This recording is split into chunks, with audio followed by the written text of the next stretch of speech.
प्राप्त हो गया। अब टी का मान भी हम देखें, टी का मान रखने पर, तो जैसे टी का मान रखेंगे यहाँ पे तो देखेंगे क्या प्राप्त होने वाला है। तो टी का मान एक्चुअल में क्या था हमारे पास, जो यहाँ पे हमने सब्स्टिट्यूट किया था वो था x की पावर 4, x की पावर 4 यहाँ पे वैल्यू था।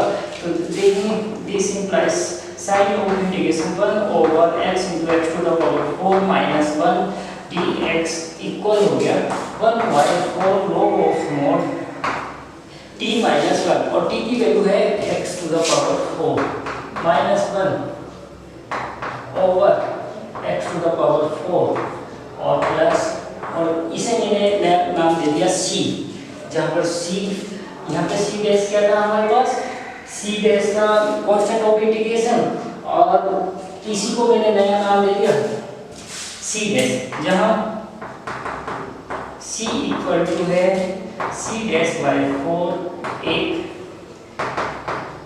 समाकलन नियतांक है। तो ये हमें क्वेश्चन नंबर 20 का यहाँ पे हल प्राप्त हुआ है। क्वेश्चन नंबर 20 को हमने यहाँ पे हल किया है। तो क्वेश्चन नंबर 20 में जैसे हमने इसे हल किया तो हमें यहाँ पे इसका समाकलन प्राप्त हुआ है, वो है 1/4 of mod x to the power 4 minus 1 over x to the power 4 plus c यहाँ पे एक नियतांक है और जिसकी वैल्यू है हमारे पास c डैश बाई 4 इसकी यहाँ पे वैल्यू है।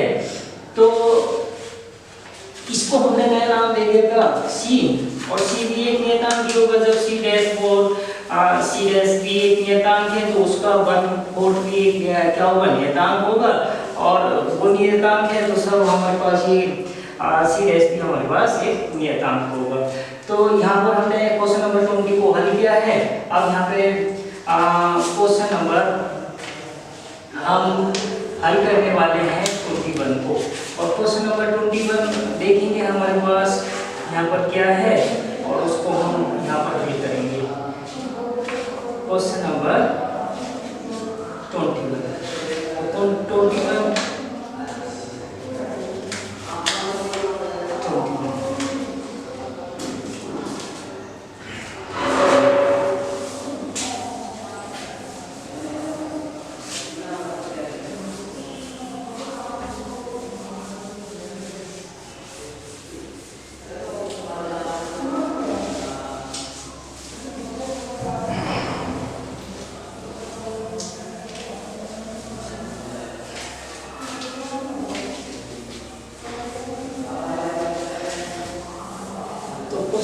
21 यहाँ पे अब हम हल करेंगे एक्सरसाइज,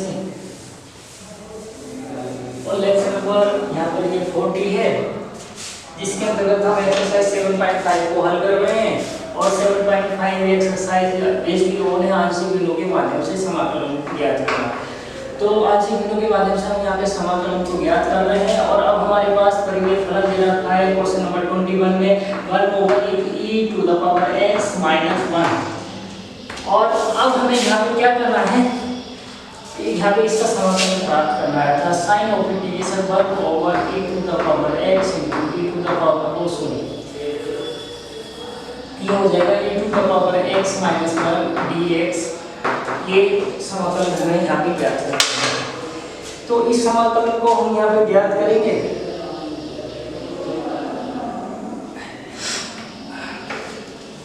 देखिए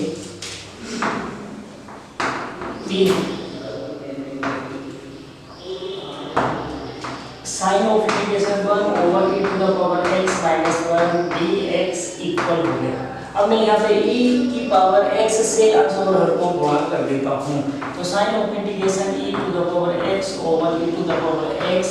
और e⁻x - 1 dx, ये हमारे पास प्राप्त हो गया।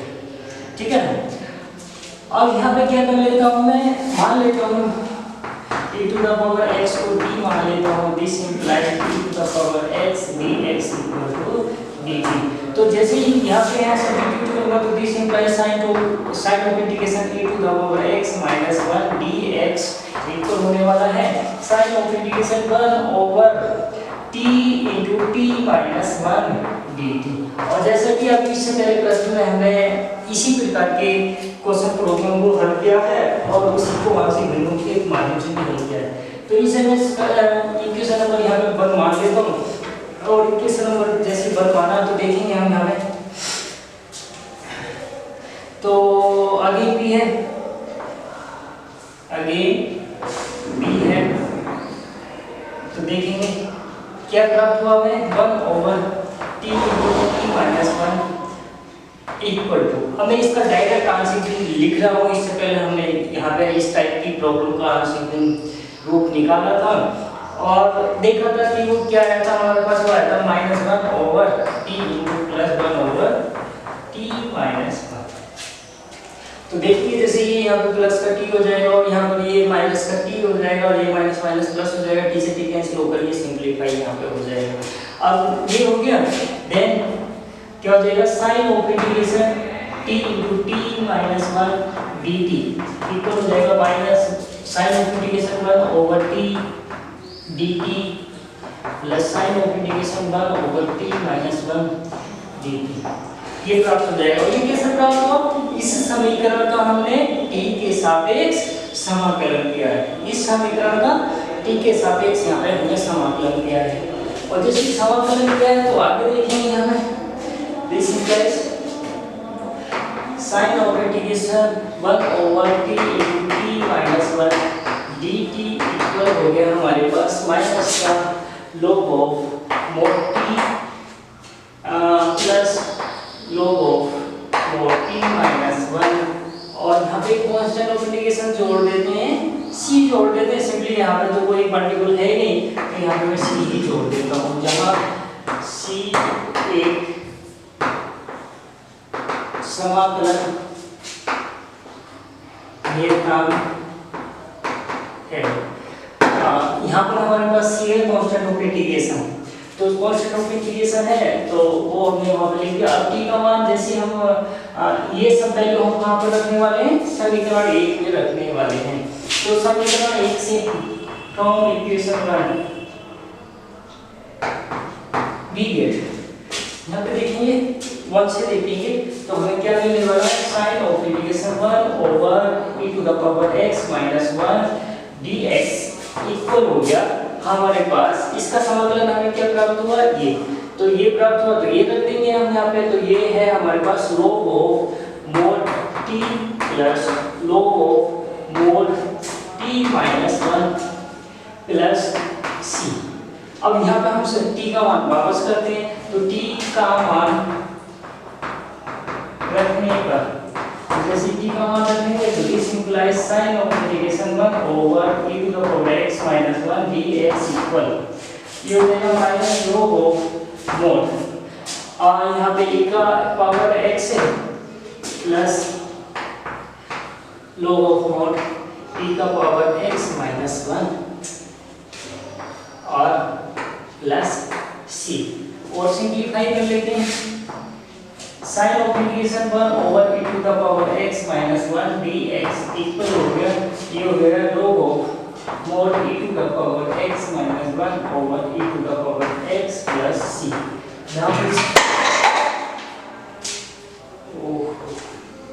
यहाँ पर c एक समाकलन नियतांक है, यहाँ पर c एक समाकलन नियतांक है।